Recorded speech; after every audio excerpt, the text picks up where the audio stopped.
প্রায় 1 ঘন্টার মতো হেঁটে গাইস এখন আমরা একটু বসে রেস্ট নিই। এখন আবার রওনা দিলাম। আমরা ওই যে এই ঘরটাতে বসেছিলাম, এখান থেকে আবার রওনা দিলাম। এখন আবার এই সিঁড়ি বেয়ে এইভাবে উঠে যাব, আবার উঠে যাবে সিঁড়ি বেয়ে, এই আবার সিঁড়ি। প্রায় আরও 1 ঘন্টার মতো লাগবে যেতে। আমি হাঁটতে পারতেছি না, আমার হাঁটার তো অভ্যাস নেই, সবাই আমাকে রেখে চলে গেছে, শুধু আমি একাই আছি, হাঁটতেছি, সবাই আগে চলে গেছে।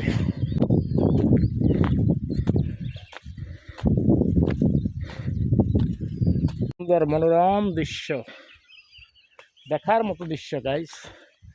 যদি কেউ কখনো খাগড়াছড়ি ঘুরতে আসেন, খাগড়াছড়ি সাবেক ঘুরতে আসেন, অবশ্যই আসবেন দেবতা পুকুর। দেবতা পুকুর ঘোরার দৃশ্যটা অনেক সুন্দর, অনেক মনোরম একটা পরিবেশ।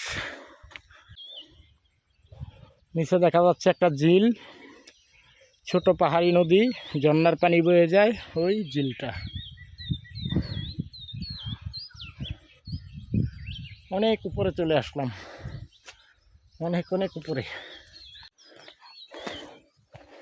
এখনো হাঁটতে আছি, হাঁটতে হাঁটতে পা ব্যথা হয়ে যাচ্ছে, আর পারতেছি না, অনেক উপরে।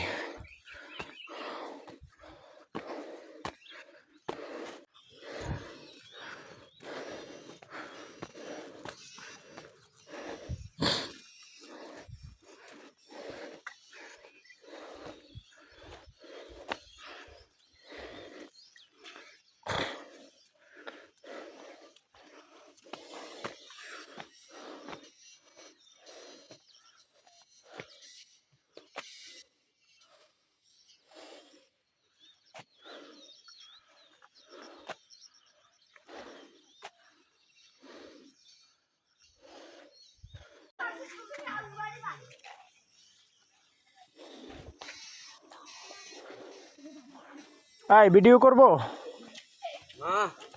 করব না?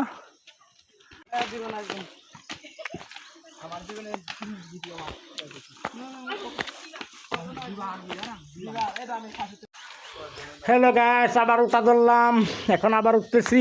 এই যে দেখেন আমার কাসম ভাইয়ের সুন্দর ফ্যান্টের মাঝে বালু লেগেছে, দেখেছেন? গাছ টাছ বাদ দেন, পরে গাছ টাছ করেন আড়েন। এখনো বহুত রাস্তা। আমি আগে জানলে গায়ে জীবনে আসতাম না, এত বড় ভুল আমি করতাম না। আমার কি অবস্থা দেখেন গাইস, আমার কি পরিস্থিতি। 1 কিলো পান খেলাম, খেয়ে আবার উঠলাম। আগে যদি জানতাম আমি কখনো আসতাম না গাইস, ভয়াবহ পরিস্থিতি।